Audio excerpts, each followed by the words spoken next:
Welcome to Humanist Canada's webinar series. I'm Anna Popovich, Program Director with Humanist Canada, and I will be your host today.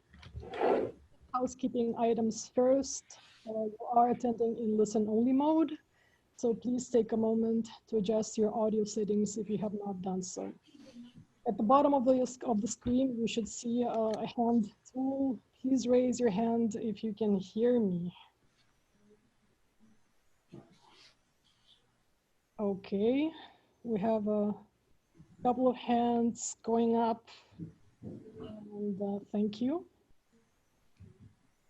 Today's webinar will be 60 minutes in length with time allotted for Q&A at the end. We will use the Q&A tool for questions. So if you have any questions along the way, you can type them up with the Q&A tool, and we'll deal with them along the way or at the end. Before I introduce our speaker, let me take a moment to set some context, especially for those of you who were unable to join us last week.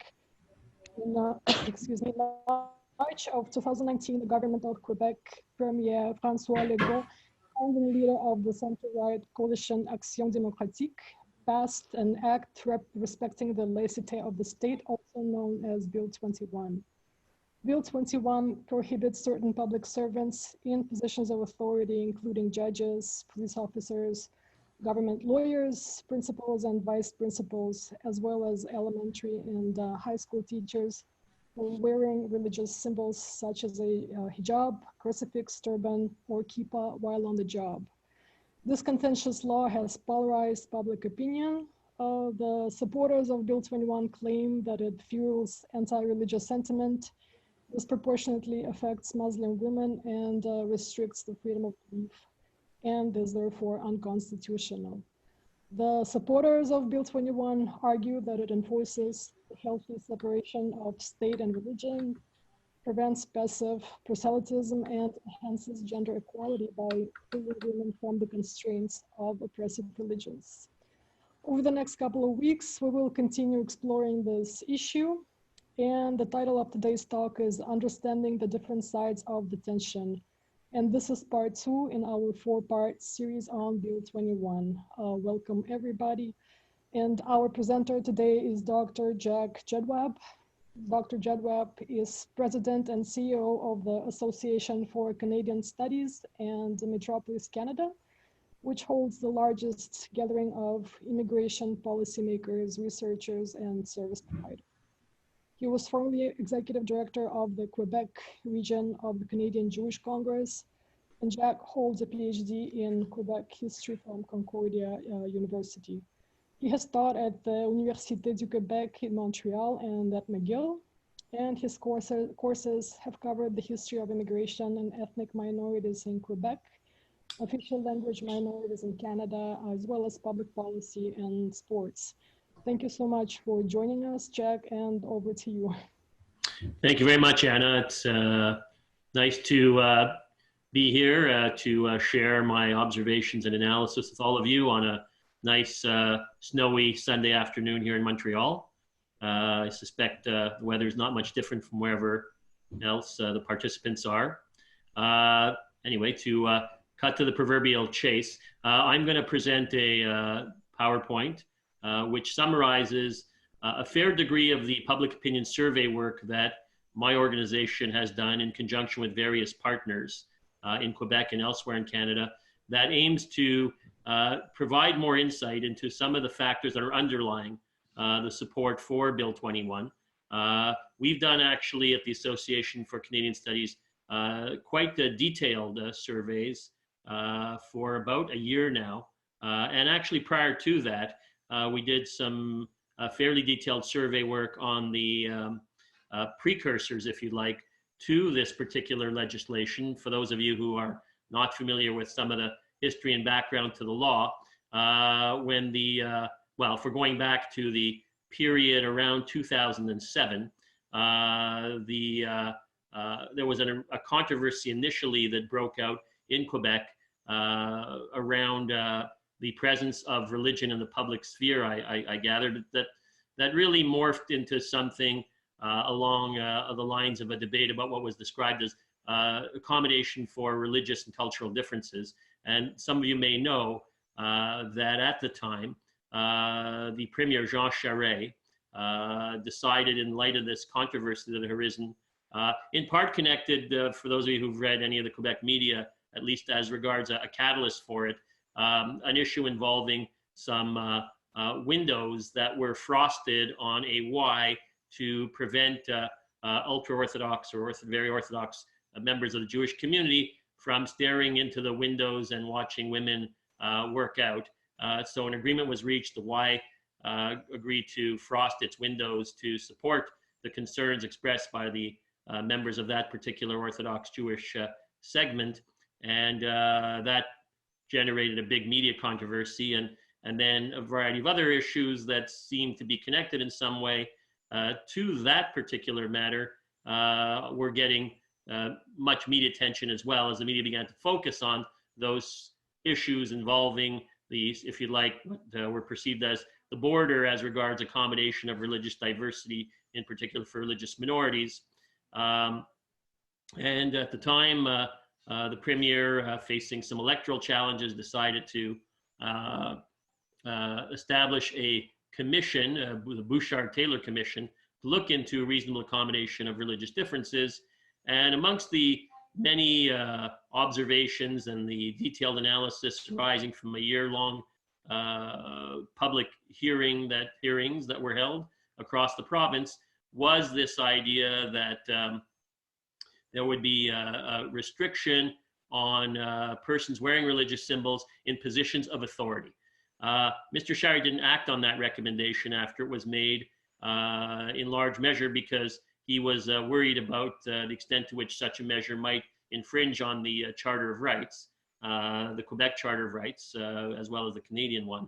And so there was no significant movement on the matter until the Parti Québécois was elected, and it proposed something a little more sweeping as regards the issue of accommodation of religious difference, which was a broad measure preventing not only persons in positions of authority, however defined, from wearing religious symbols, but more widely, all public servants would be prohibited from wearing religious symbols. And that measure, which is a highly controversial one, did nonetheless have support from a relatively significant percentage of Quebecers, specifically French-speaking Quebecers. About 2/3 in the polling that we did supported that measure, and to a similar degree, as that represents the percentage of support for Bill 21, which stripped of some of the challenges that the Charter of Values faced, that seemed to be quite a bit disquieting for some segments of the Quebec population who were worried about the impact of the Charter of Values on the Charter of Rights. And at the time, the government of the day, the Parti Québécois, argued that the prohibition of religious symbols for persons in public service was not a violation of charter rights, but they had no judicial support for that observation, other than insisting that they had some internal opinions that supported that idea.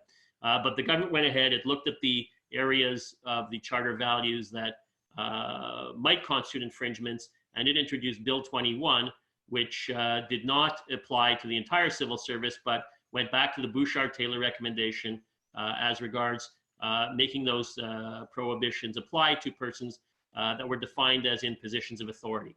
Now, in this case, with respect to Bouchard-Taylor, that involved the police, judges, prison officials, but the particular bill that was put forward by this government, the Coalition Avenir Québec, extended that prohibition to public school teachers.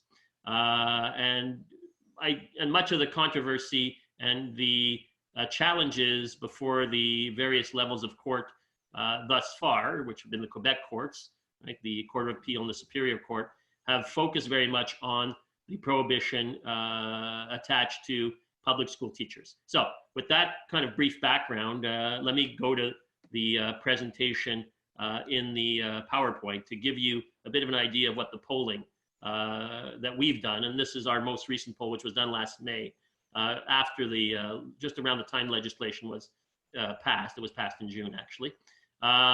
But you'll find, as I said, what I think you'll see is the most detailed survey that's been done on the issue to this point.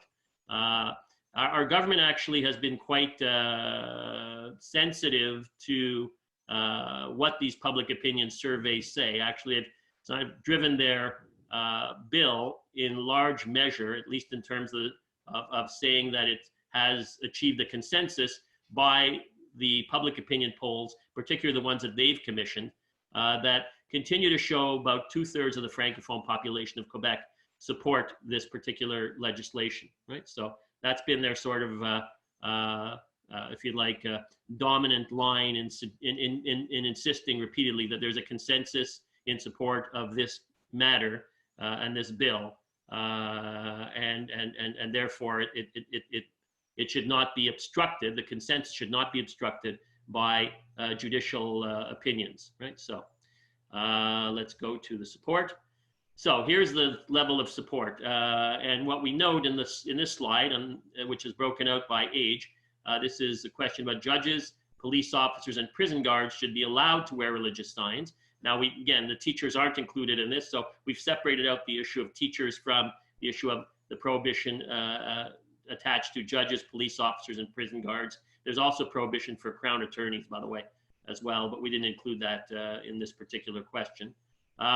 So what you see is that the net disagree, 63%, is in effect, as I said, about 2 in 3 Quebecers that support this particular legislation. But what you also see is a very stark difference across the age spectrum in terms of the degree of support for the bill, right? So that people 18 to 24, that cohort only, as it happens, are more likely to disagree, rather to agree that these 3 areas, the judges, police officers, and prison guards, should be allowed to wear religious symbols, should not be restricted, in other words.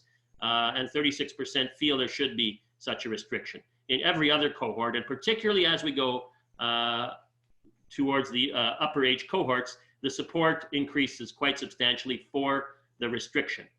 So that's just something to keep in mind. Now, to be fair, on the original presentation Anna made, right, she talked about briefly about the sort of 2 sides of the debate, if you like, the for and against, and briefly mentioned some of the justification on either side for either opposition or support for the legislation. But in addition to the argument about the separation of church and state, of course, is amongst the supporters of the legislation is the idea that this has a historic justification to it, that since the Quiet Revolution in the 1960s, when there was the beginnings of the separation of church and state in Quebec and then the post-Vatican II period, Quebec has sought something like this, right? And this is therefore in continuity with the something that historically the province has been favorable to. So some people would argue that the upper age cohorts are more, if you like, attached to that period, or more rooted or lived through that particular period. And the younger cohorts did not live through that period of the, if you like, a big break with the church, which was quite dominant in the social and cultural life of Quebec society. So some would argue that that is a partial explanation for why there's a big generational difference in terms of support or opposition to the bill. Moving on. Public school teachers, again, only a 4-point difference in terms of the extent to which there's support or opposition for this measure applying to public school teachers. Should public school teachers be allowed to wear religious signs? 49% of the 18 to 24 cohort agree. 33% of that cohort disagree. But in all the other age cohorts, and as you can see, the support continues to grow for the restriction as we get into the upper age cohorts, particularly in the baby boom group, right? You see the level of support for Bill 21, that is to say, the people who disagree that public schools should be allowed to wear religious signs is higher in that group. Most Quebecers do believe that the restrictions of religious signs violate the Charter of Rights, right? Do not believe that, right? So most Quebecers have been persuaded by the government and by the supportive segment of the media in the province, which is particularly tabloid media, the Journal de Montréal, for example, that these measures are not a violation. These restrictions are not a violation of the Quebec Charter of Rights and Freedoms. Right? So 45% disagree it's a violation. Again, that also seems to have a generational dimension to it. Younger people are more likely to feel it's a violation. As we get to the upper age cohorts, there's less likely the feeling that it's a violation of the Quebec Charter of Rights, particularly in the baby boom plus group. So next slide. If, however, Quebecers were persuaded or were told that it was a violation of the Charter of Rights, if such restrictions were deemed to violate the Quebec Charter of Rights, would you continue to support them? And what the survey results suggest is there would be a 20% drop in support for the measures were Quebecers to be told by the courts that it is indeed a violation of the Charter. Now, to be fair, we have seen two judgments thus far from the courts. The first one didn't really get into whether it was a violation or not of the Charter, but the more recent judgment did speak more to that issue, even though two of the three judges ruled not to suspend the legislation. Two of the three judges did indeed contend that it was a Charter violation. But regardless of that, one didn't feel that that it should go forward with a suspension. And so because of that, right now we're seeing continuation of the process going towards probably the Supreme Court of Canada, which will take some time. But the bottom line on this is that public opinion would shift were Quebecers persuaded that it was a violation of the Charter. That said, most Quebecers do not favor submitting Bill 21 to the courts to determine whether it violates the Charter, although 40% would favor doing so. Right? And again, particularly as we go into the upper age cohorts, there's more opposition to people not wanting this thing, more opposition to this thing being submitted to the courts for an opinion as to whether it is or is not a violation of the Charter. Next. The more you think it's a violation of the Charter, the more you want the law to be submitted to the courts. The less you feel it's a violation of the Charter, the less you want it to be submitted to the courts. So if you don't feel it's a violation of the Charter, in other words, right, then you don't want it submitted to the courts. Now, one would think that if you're not worried, if you're absolutely persuaded that it's not a violation of the Charter, then you should have no problem with it being submitted to the courts. But that isn't what the poll results suggest. The poll results suggest quite the opposite, right? The poll results suggesting that if you don't feel it's a violation of the Charter, you absolutely don't want it submitted to the courts. Now, on the one hand, you could think, hey, why should it be submitted to the courts? It's a waste of time to do so because it's not a violation of the Charter. But you know, I would think that view would be counterintuitive. My sense is that people who don't feel it's a violation of the Charter and support the bill are simply don't really think it's all that necessary to find out whether the courts consider it a violation or not. So here's just some general views, positive or negative views about religious symbols and both minority and majority religious symbols.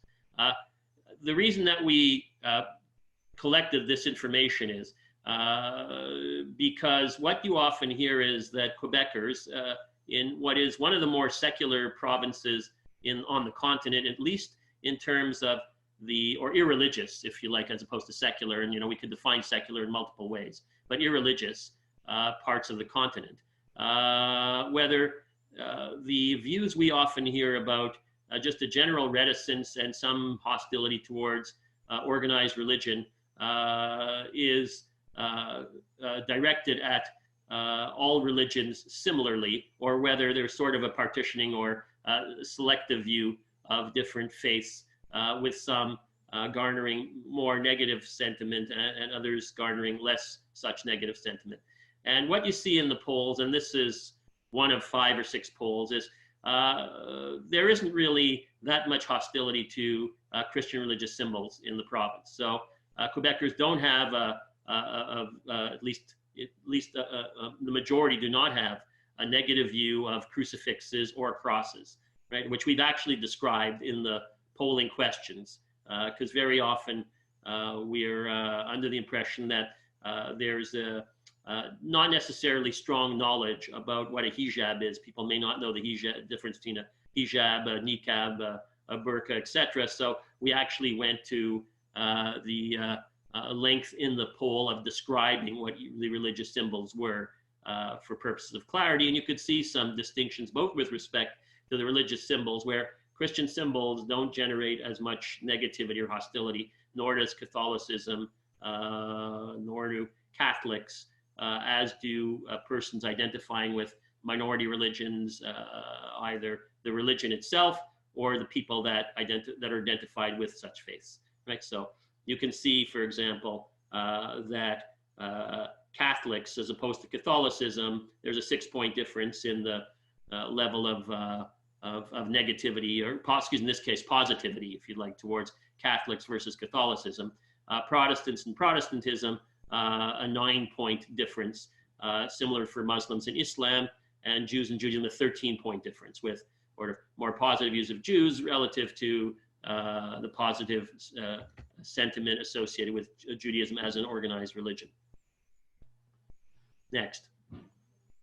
So then when we do the correlations, right, between the negativity and towards religious symbols and support for Bill 21, we see that there's a very, very important gap in terms of support for Bill 21 and negative sentiment towards hijabs, right? So to explain this particular slide, if you look on the very right, you'll see the difference between supporters and opponents of Bill 21 as regards the extent to which they either are strongly agreeing or disagreeing with the bill based on whether they have a positive view of hijabs, right? So that 60-point difference basically means that those people who say, I'm a big supporter of people being allowed to wear, in this case, public school teachers being allowed to wear religious signs, those people have a positive view, net positive view of hijabs. The ones who strongly agree, that is to say, they're very supportive of the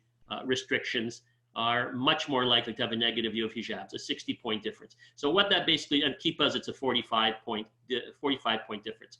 So what it's suggesting is that support and opposition, et cetera, to this bill are far more determined by people's views around hijabs than they are around crucifixes, which only generate a 13-point difference across the spectrum of support or opposition to Bill 21. I'm sure there'll be questions about that, but I'll continue for another, 15 minutes so I can complete this, and then we'll have time for questions and clarification. Here's another slide, just again, trying to unpack what's driving the support for Bill 21, right? And again, as you see, Islam support, those who strongly agree and versus those who strongly disagree with the restrictions on public school teachers wearing religious signs, opinions of Islam, Muslims, Judaism, Jews are the 4 factors that seem to drive that support for the bill to a much greater degree than do the other 4 things that we've listed below, right? Protestants, Black persons, Catholics, Catholicism. The reason we put Black persons in the mix on this thing is that some people will argue that that this is not about discrimination or racism because Islam is not a race and Judaism is not a race. So as a control, we put that in. But, you know, I actually think that personally I'll answer questions directed. And I don't think that saying it's not racism in terms of support for Bill 21 is sort of isn't any justification for the bill in terms of negative sentiment towards Islam. So I'm sort of not of the view that you could say, look, I'm not a racist. I don't have any hostile feeling towards people. I just don't like Muslims or Islam. I'm not one who seems to sort of think that that argument is a credible argument or justification or if you like a sufficient defense for those who feel that they're being criticized in terms of their motivation for support of the legislation. Majority of Quebecers agree the Catholic Church played an important role in protecting French language and culture. So I think that's interesting because you hear historically, you know, that very often this type of bill has been driven by people's sense of historic grievance, given the treatment of French Catholics in particular at the hands of a dominant church in the 60s and during what was called the Quiet Revolution, when the break between Quebec and its clerical institutions became quite significant. But you don't see nonetheless the hostility attached to the Catholic Church that you, at least in terms of what public opinion generates when either symbols of the church or perceptions or questions about the historic role of the church are presented in a public opinion survey. And I don't know personally from having taught at some of our institutions of higher learning in Quebec that the younger generation makes the same connections as regards the historic negative role of the church in Quebec life. Having said that, as I said previously, there's a certain irreligious behavioral side of engagement in Quebec's social and cultural life. You've got the lowest percentage of people getting married in churches, a high percentage of people living common law, higher than almost anywhere in North America, lower degrees, disproportionately lower degrees of charitable giving, which is connected in part to the church not being a major driver of donations. So there isn't that real connection, I would argue, to the churches in Quebec in any significant way. But there is a cultural dimension, I think, still to, or at least described as a cultural dimension to Quebecers' relationship with Catholic symbols, right? If you sort of drive anywhere in the province, you'll see all of our, many of our streets are named after saints. My favorite is Saint Jack, right? But, but that said, there are still a lot of religious symbols. There's a big cross on the biggest sort of hill in Quebec and so forth. So anyway, we're moving on. 1 in 3 Quebecers believe that Islam and Muslims seek to convert others to their faith. So this is just a test of whether people feel that certain religions are proselytizing or not proselytizing, because some of you may be aware that one of the principal justifications given for the legislation is that persons wearing religious symbols are, by definition, sending a message to others, right? And underlying that is the concern that there's a proselytizing dimension to the presence of persons wearing religious symbols in these public institutions, that these individuals are invariably going to act, whether they're police, judges, teachers, or prison officials, on the basis of what their faith dictates. By definition, they will be doing that, and hence, that's why such legislation is justified, because they can't behave or offer an opinion or intervene in a neutral way, right? So the objective of the legislation is to create this religious neutrality, right? So we wanted to tap into that view as well. So civil servants that wear religious signs in the public service are imposing their values on me, right? Because that is, again, one of the ideas that's been driving some of the legislation, that people wearing religious signs, and disproportionately so people who are members of religious minorities, are imposing their values on us, right? But that view actually is not a view held by the majority of Quebecers, even though it's a view that you often hear in justification of this particular legislation. Right. Public school teachers who wear religious symbols are trying to convince you to join their religion. Well, 25% of Quebecers feel that that's the case, 1 in 4. Actually, just to go back in the previous one, 1 in 3 people feel that civil servants are imposing their values on you when they wear religious symbols in the public service. And that view is held to a greater degree by people in the upper age cohorts. Now, to get back to this thing, public teachers who wear religious symbols are trying to convince you to join their religion, right? On that one, most people disagree, but still 1 in 4 do believe that that is the case. Opinion on extending the ban. Now, again, this question on extending the ban or widening the ban is not unimportant in to the extent that some people have argued that this legislation, which our government describes as a moderate piece of legislation relative to the previous one that the Parti Québécois had proposed with the Charter of Values, is also needed to curb those people who might want something more. In other words, it's described as a bit of a compromise between the Parti Québécois' more maximal restriction on the wearing of religious signs across the civil service and what this government describes as a liberals approach, which is basically not to do anything, right? It's to sort of keep the status quo. So they've tried to suggest this is a middle ground consensual approach that would basically stem this debate, right? The buck would stop presumably at this point with this legislation, right? Now elected officials, therefore we wanted to see if Quebecers would support going further. And what you see is elected officials at the federal, provincial, or municipal level should be allowed to wear religious signs. Actually, the majority of Quebecers disagree with that. 59% disagree that they should be allowed. Again, the youngest cohort's divided on that. The older cohorts, Baby Boom Plus, are much more supportive of that idea.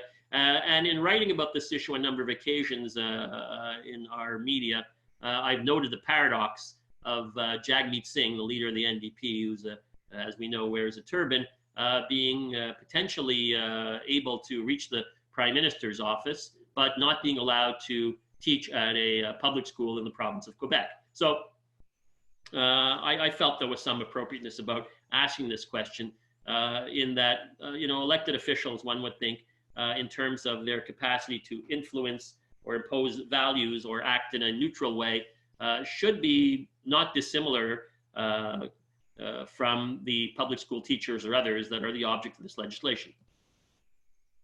Next, over 4 in 10 Quebecers favor the ban of religious signs in the public space. So the government should prevent people from wearing visible religious symbols in public spaces. Even that actually yields quite a close outcome, 47 to 43%. Most people disagree with that, but a substantial percentage agree, and in fact, 65 plus would agree with that, which I can assure you is a very clear violation of the Charter of Rights. Living with diversity. Our way of life is threatened by the presence of immigrants from religious minorities. There's a bit of a division around that, 47 versus 45% in Quebec. Nearly half of Quebecers agree with that. Majority of Quebecers believe that hatred directed at religious minorities is on the rise. So, we've seen media reports before the adoption of legislation and since about incidents of hate or discrimination being directed at persons in religious minorities. Disproportionately, persons identifying with the Islamic faith have been the object of either verbal and mostly verbal, if you like, diatribe publicly directed towards them. And I think there's enough media reporting about that, but it doesn't have any impact on Quebecers' support or not for the legislation, and people aren't necessarily making a causal link between the debate about this legislation and the extent to which there's a rise in incidents directed at religious minorities, specifically more targeting the persons that are Muslims. But just to let you know that that's just another thing we thought was important to continue to monitor. So those people who if you've met someone, you ever spoken to someone who is a member of religious minority, either often or occasionally, then you're much less likely to support this legislation. So contact either often or occasionally with people who wear religious signs is likely to diminish support for these restrictions. But what I've also noticed in the polling and in some of the opportunity I've had to interact with people in television or radio exchanges and so forth, is that a lot of people are very locked into their views on this issue. So they'll say, I've never met someone who's a Muslim.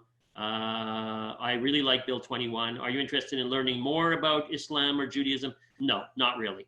That seems to be the answer. So there's a real sense of being locked into one's view on this and thinking that this is a good piece of legislation that will achieve some form of social harmony. Again, the more you have contact with Muslims, either often or occasionally, the less likely you are to support this type of legislation. right? So I think it ends there. I just want to go back quickly to one more point before I take questions, which is about the issue of discrimination, right, that I mentioned earlier. I think one can successfully make the case, if they were to do a big social media study, that in the context of this debate, the extent to which negative sentiment, and I would argue that outright racist sentiment has been given more legitimacy in social media, at least by virtue of the bombarding of social media with comments about religious minorities, would suggest that this debate has not been the healthiest debate, at least in regards to, as I said, the extent to which people feel they can say things that previously they might have restrained themselves from doing so because they were persuaded that it was politically incorrect to do so. I happen to think that, this is a personal observation, that it's fine. I'm okay if these people feel it's politically incorrect to say these things, as opposed to feeling that it's fine to do so, and they don't want to have to submit to political correctness. They just want to express themselves freely in a prejudicial way. Although they wouldn't acknowledge when I do surveys that they feel any prejudice, because they absolutely feel that there's nothing wrong with saying these things. And as I said earlier, it's okay, and it's nothing racist about saying I don't harbor any such feelings. I just don't like these particular groups. Right. So I'll leave it at that. I think I'm at 4:37. So that would leave us 20 minutes, Anna, for questions. Yep. Thank you very much, Jack, for this wonderful presentation and the amazing data that you've amassed, much needed and revealing in many senses, I think. So we are ready to take questions. So if folks have questions, please type them up in the Q&A box. That's on the right-hand side of your screens. And I guess I will start with just a question about the data that you've presented, Jack, that I need some more time to digest it thoroughly. Sure, but a lot. I apologize for that. So very, very interesting and counterintuitive, I guess, in some ways. So the question would be, would you say that, can we speak about one or two or a main motivation behind Bill 21? What are the main motivations? Well, I don't think there's one single motivation behind Bill 21. And, I've heard from a lot of people who've said, look, I actually harbor no prejudice towards Muslims. And I really believe that there should be a separation of religion from the state and, from government institutions. And I genuinely believe these people. I've heard them on call-in shows that I've had, that I've been invited to participate in. And I've told them, I genuinely believe you. I don't question that that's your view and your motivation. But, the vast majority of people who do support this legislation are not motivated by that. They are motivated, according to poll after poll after poll, by negative sentiment towards either Muslims, in particular Muslims, or other religious minorities. And not that many people are motivated by a sense of negativity towards Christian religious symbols. If anything, those symbols, I would argue, are just collateral damage, right? In order to support an initiative that is principally driven, at least by the majority of its supporters, by negative sentiment towards these religious communities. Now, I don't pretend that our political leaders necessarily harbor such sentiment, right? And Mr. Legault, our premier, when there have been incidents, has been actually swift to denounce incidents directed at religious minorities. But I do believe that he surfs on the support that is underlying the bill, that is more about negative feeling towards these religions, right?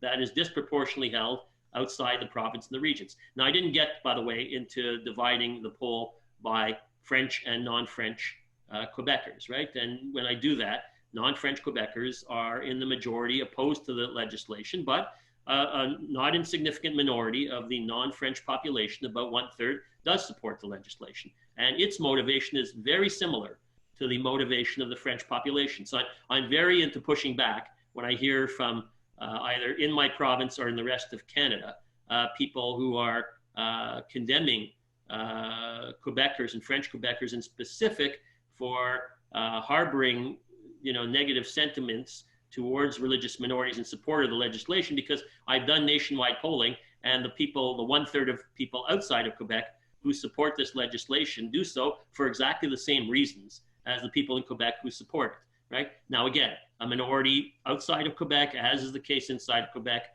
I genuinely believe them when they say that this is not about these any hostility towards these groups. It's really about a particular vision of the relationship between government and religious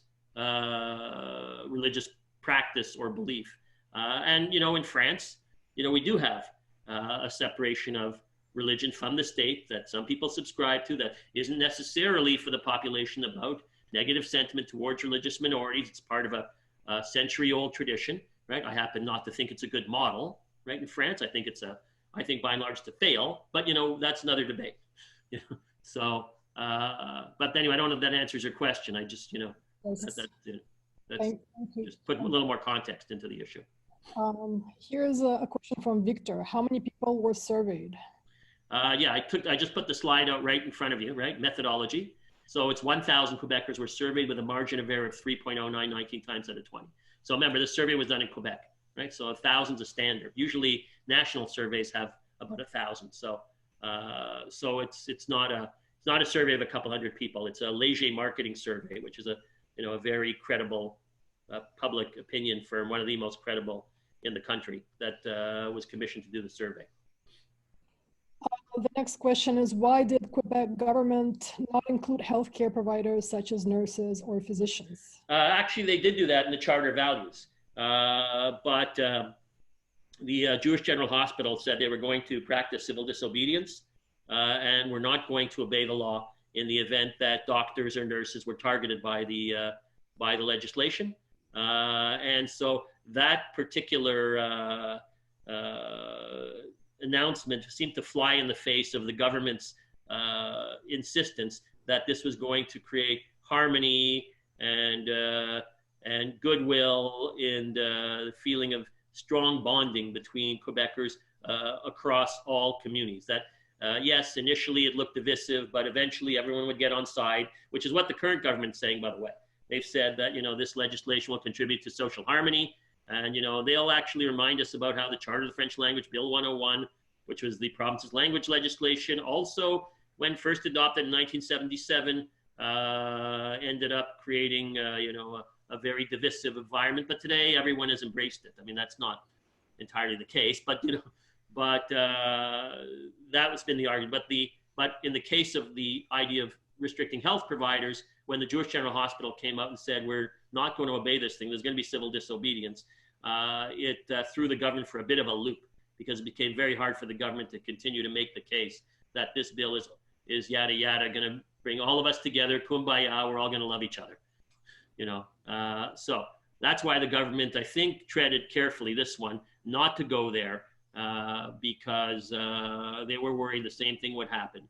And actually, I think there was some strong connection with a lot of Quebecers that if a doctor is wearing a kippah, are we going to disallow him to practice his profession in an area where we're so desperate to get, health practitioners, and watch some of these people leave the province, which they threatened to do as well in the event of this legislation being introduced, right? One less doctor in this province, or nurse is not a particularly good thing. And so I think there was some connection. Now, to be fair, in this law, there's a grandfather clause, which the PQ was hesitant to apply, right? So what they're saying here that is making some people feel better is that they won't fire anybody. They just won't, who is in an existing position wearing a religious symbol, right? They just won't hire anyone going forward after the adoption of the law in those sectors, right?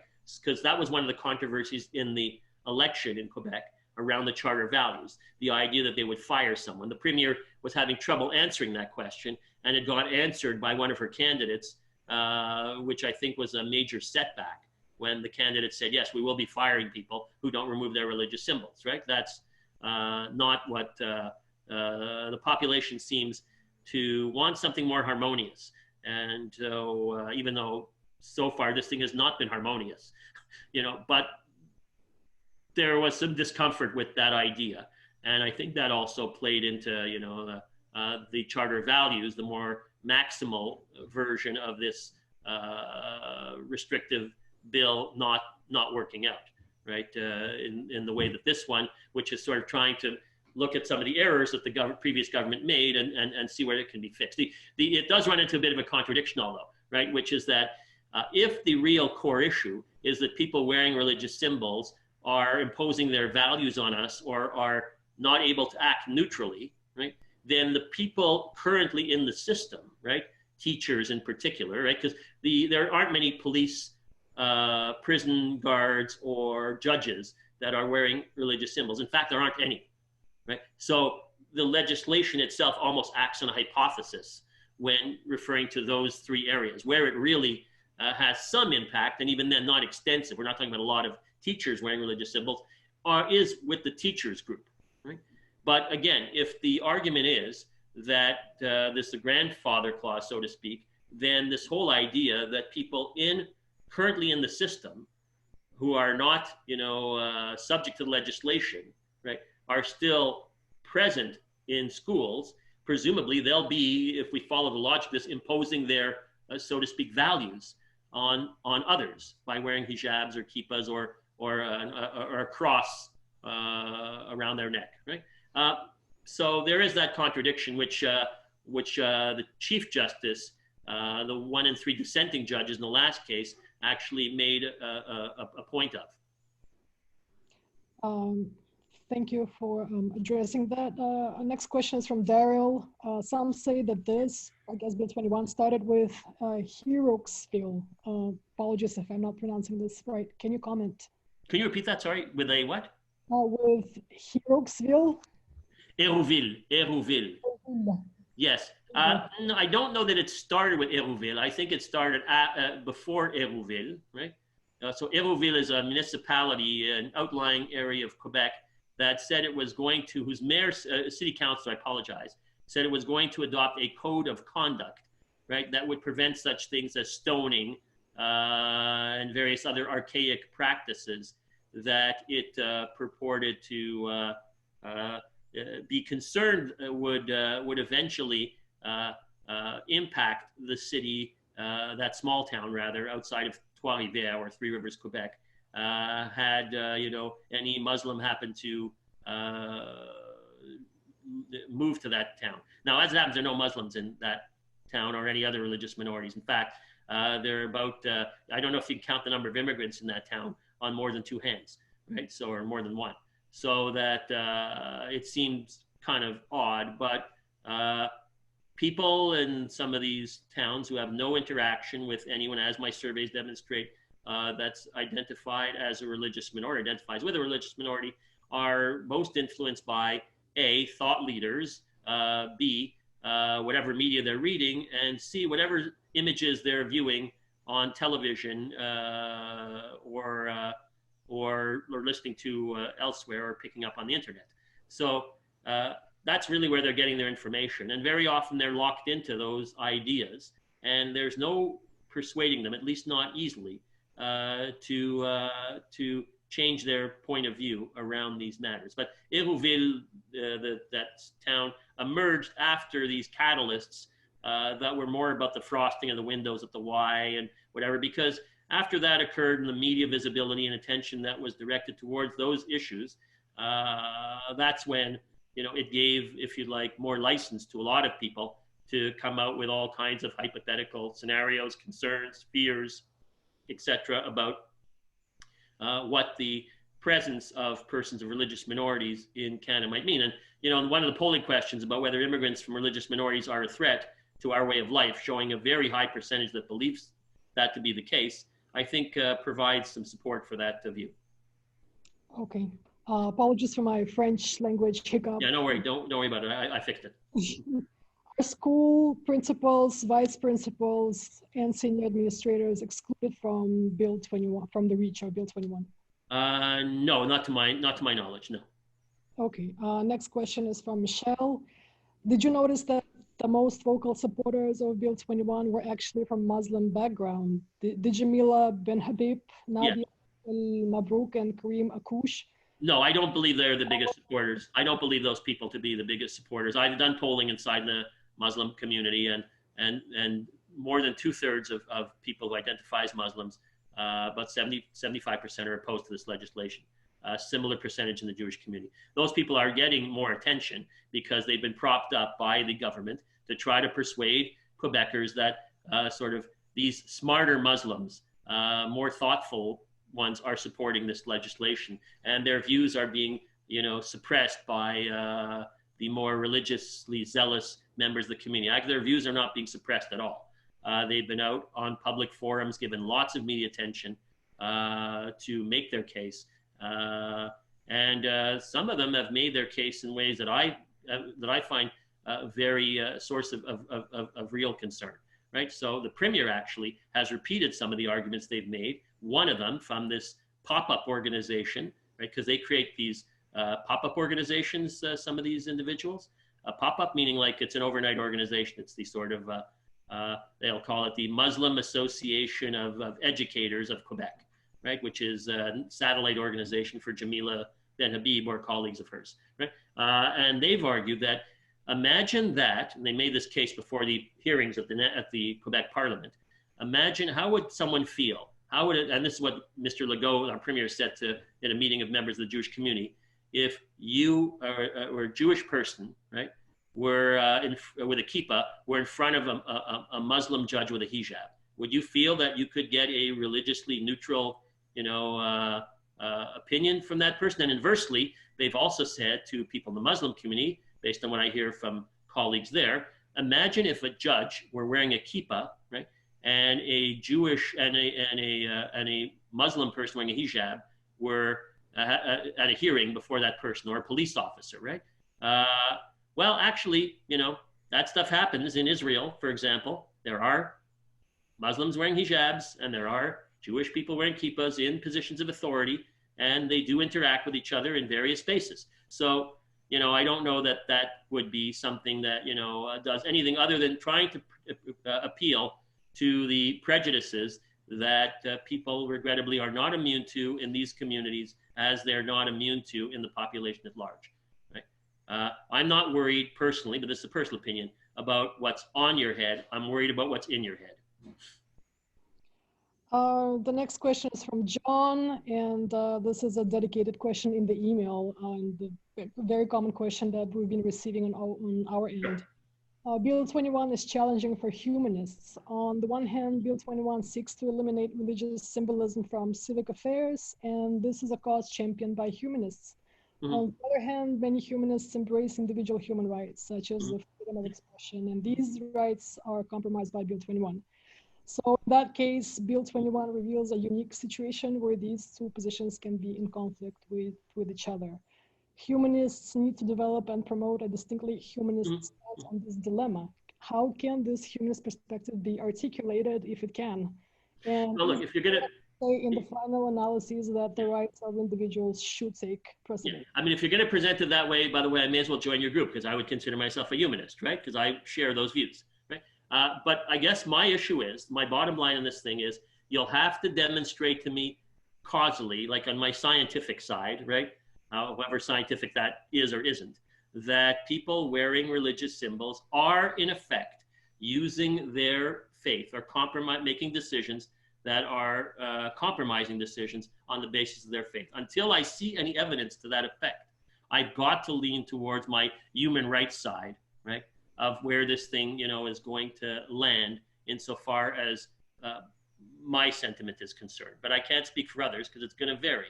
But I need to see that. I need to see proof that someone wearing a hijab has taken a decision, right, that's not consistent with the values and the sort of traditions that we've developed across time via our charter, right, in order to subscribe to the view that the state is being compromised by the religious predilections of that individual, not the mere fact of them wearing a hijab or a kippah. That would not, or a cross, that would not cut it for me, if you understand.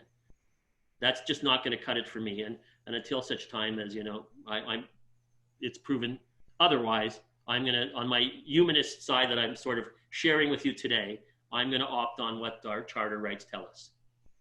Because I'm concerned that if we are able to violate something, if this indeed does violate our charter rights, and I'm willing, if judges at the court level say it's not a violation of the charter, right, then I'll be respectful of that, right? That isn't what they're saying, and most people I've spoken to are not saying that, actually. And it's not because you've invoked an exceptions clause, which I didn't talk about, the notwithstanding clause in the bill, right?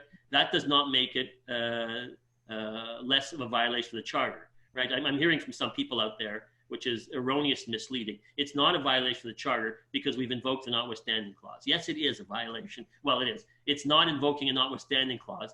That's the equivalent of an emergency clause, right? That means that it's not a violation of the charter. So that's where I sort of come down on this issue in terms of what you've just described. Okay, thank you. Maybe last question. Sure. Would be this. Quebec Premier François Legault has compared Bill 21 to the model of France, Germany, and Belgium. Sure. Mm-hmm. And I read in rebel.ca that Quebec nationalism is an extension of French nationalism. Can you make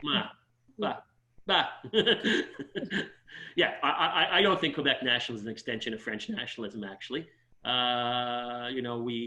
This is actually very, very new to Quebec. And actually, even in France, these measures are more recent measures, right? They're not measures that have existed in France since the, early 20th century adoption of, measures designed to formalize the separation of church and state, or, post-French Revolution separate, if you like, at least philosophically, right?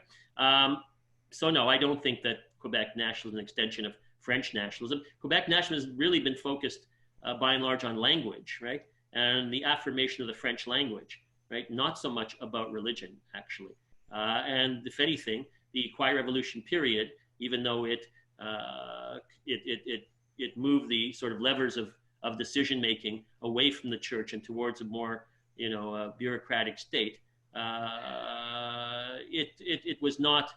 I don't think that it's true that this is in historic continuity with what the founders of the Quiet Revolution envisioned 50 years later. Anyone who reads the views of the architects of the Quiet Revolution would I don't think subscribe to the view that this particular form of nationalism is a microcosm or some sort, or connected in many ways to French nationalism. And in any event, as I said earlier, I think the French model is a fail.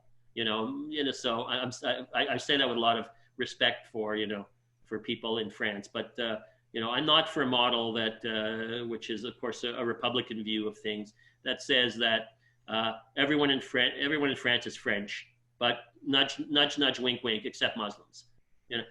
That's just not my view of a successful model, and it's also not the only model that describes itself as separating church and state. The United States is also a country that describes itself as separating church from state, despite what appear to be contradictions in that regard. And never would the United States' Constitution allow this particular type of measure to be introduced. Okay, we do have time for one more question from Victor. What are the current proportions of authority figures that wear religious symbols?